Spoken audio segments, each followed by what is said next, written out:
شەهریار یەکێکە لە شارە دیارەکانی ڕۆژاوای تاران. ژمارەی دانیشتوانی زیاتر لە 744,000 کەسە. جەمال شارکەن یەکێکە لە دانیشتوانی ئەم شارە و چێلگەیەکی بەخێوکردنی ماکەری هەیە.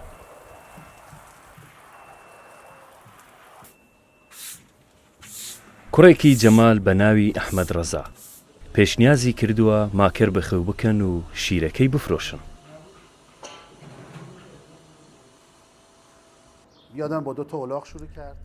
بیرمە کە ئەحمەد ڕەزا پێشنیازی ئەمەی کرد خۆم باوەڕم نەدەکرد. بیرمە بە دوو ماکەر دەسی پێکرد. زۆر پێداگەری کرد. ڕاستیەکەی بەڵام لە ڕۆژی یەکەمدا من پشتیوانیم نەکردن. بەڵام کاتێک تایبەتمەندیەکانی شیری کەرمزانی کاردانەوەی ئەو کڕیارانم بینی کە داهاتن شیری ماکەریان دەکڕی. دڵم زۆر لەسەری گەرم بوو تێگەیشتم کە شیری ماکەر تایبەتمەندی زۆری هەیە.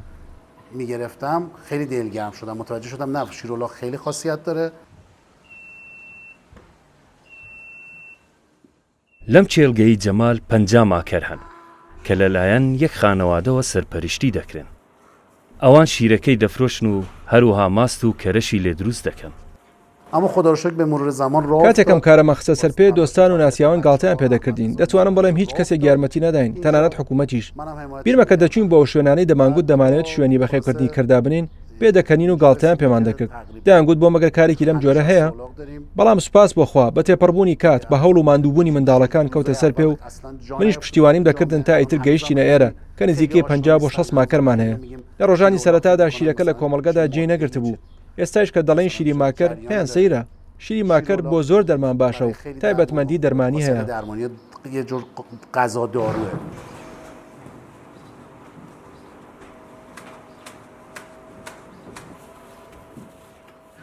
جگە لە شیری ماکەر ڕۆنەکەی بازارێکی زۆری هەیە و لە نێوخۆی ئێران دەفرۆشرێ.